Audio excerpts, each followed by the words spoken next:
प्रदेश के बिना दिल्ली की सरकार नहीं बन सकती और विपक्ष के लिए यूपी में इकलौते बल्लेबाज आप ही दिखाई दे रहे हैं।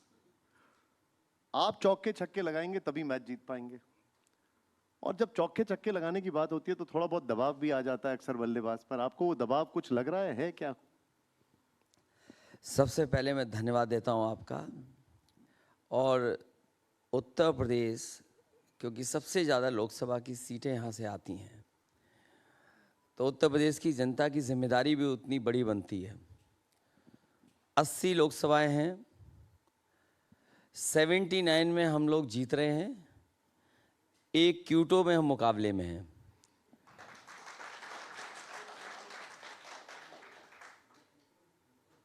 और अभी तक जो इंडिया गठबंधन और समाजवादी पार्टी का प्रचार चल रहा है, जनता का समर्थन भरपूर मिल रहा है।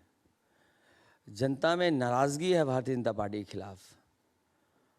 और चौके छक्के का तो मुझे नहीं पता, लेकिन जैसे जैसे चरण आगे चुनाव बढ़ रहा है, जनता का गुस्सा उतना बढ़ता चला जा रहा है।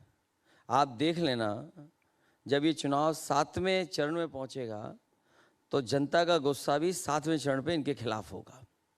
लगभग आधे चरण का चुनाव हो चुका है। देश भर में आपको क्या तस्वीर दिखाई दे रही है अभी?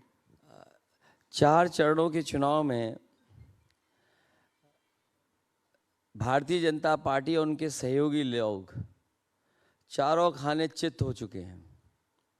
और जो 400 पार का नारा दे रहे थे, वो अब 400 पार का नारा नहीं दे पा रहे हैं। लेकिन बाद में मुझे इंटरप्रिटेशन के माध्यम से पता लगा, कई साथियों ने बताया कि 400 पार वो इसलिए लगा रहे थे कि 543 सीटें हैं, 543, और 543 में 400 के बाद गिनती शुरू कर रही थी भारतीय जनता पार्टी। तो इसका मतलब है 143 सीटें जीत रही है वो केवल। और वो भी मैं समझता हूँ 143 तो नहीं जीत पा रहे होंगे। 140 करोड़ की जनता इनको 140 सीटों के लिए तरसा देगी, देखिएगा आप। लेकिन एक बात बताइए, आपसे ज्यादा सीटें तो राहुल गांधी दे रहे हैं उनको। वो 150 कह रहे हैं। वो तो ये गठबंधन है, तो गठबंधन में अपनी अपनी भूमिका निभा रहे हैं हम लोग। अमित शाह जी ने ये कहा कि अभी तक जितने चरण हुए हैं उनको ऑलरेडी 270 मिल चुकी हैं और 7 चरण होते होते 400 पार होगा। देश के बड़े मंत्री हैं, आज ही आप पार्टी के मुख्यमंत्री जी आए थे, वो बता रहे हैं कि अगले प्रधानमंत्री वही बनने जा रहे हैं। तो हो सकता है हम लोगों पे गिनती दूसरी है, उनके पास अपने प्रधानमंत्री बनने के लिए गिनती होगी, लेकिन ये गिनती होनी नहीं है, जनता कभी स्वीकार नहीं कर सकती।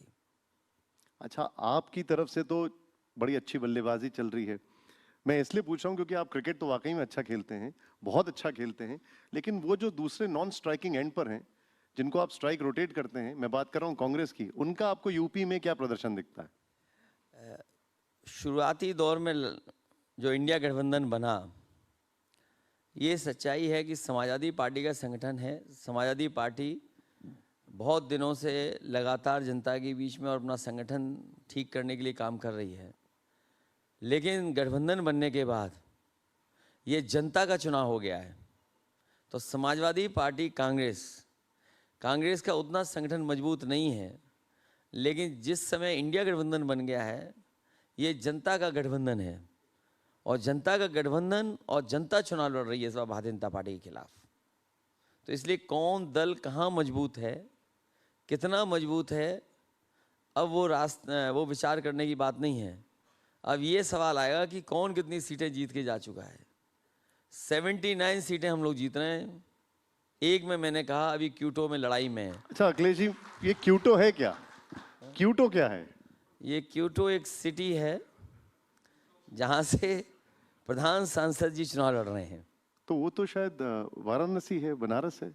लेकिन उत्तर प्रदेश के लोग और बनारस के लोग उनका प्रचार क्यूटो कह के ही करेंगे। ये बताइए कि आपकी रणनीति की अगर मैं बात करूं तो बीजेपी का ये कहना है कि आपके कई सारे दांव फेल हो गए और उसके बाद अब आप आ गए हैं पीडीए के दांव पर। ये पीडीए हमारा पुराना नारा रहा है। समाजवादियों ने आज से नहीं बहुत पहले नारा दिया था। इधर जब से संविधान को खतरा पैदा हुआ है और समाजवादी पार्टी ने अपने परिवार को बढ़ाना शुरू किया है, तो पीडीए नारा हमारा केवल नारा नहीं है, बल्कि समाजवादी परिवार बड़ा कैसे हो, एनडीए जो अलायंस में है उनका मुकाबला कैसे किया जाए, तो पीडीए हमारा स्ट्रेटजी का पार्ट है। और पीडीए हमारा जनता के बीच का गठबंधन है। ये जो लड़ाई हमारी रही है बहुत पुरानी समाजवादियों की, क्या उन लोगों को हक और सम्मान मिले, आबादी में जो ज़्यादा हैं, आबादी में जिनकी संख्या बहुत बड़े पैमाने पर, वही पीडीए परिवार है। तो ये पीडीए परिवार से घबराए हुए हैं, तभी ये परिवारवाद बोल रहे हैं। अब केशव मौर्य जी इसी मंच पे थोड़ी देर पहले थे, उनका ये कहना था कि पीडीए का जो फुल फॉर्म है सपा के लिए वो है परिवार डेवलपमेंट अथॉरिटी। आपकी इस पे टिप्पणी? वो इतना ही पढ़े लिखे हैं।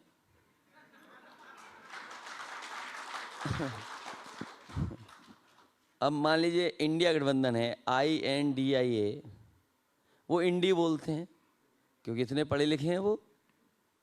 तो उन जो नहीं पढ़े लिखे उनका मैं कुछ नहीं कर सकता।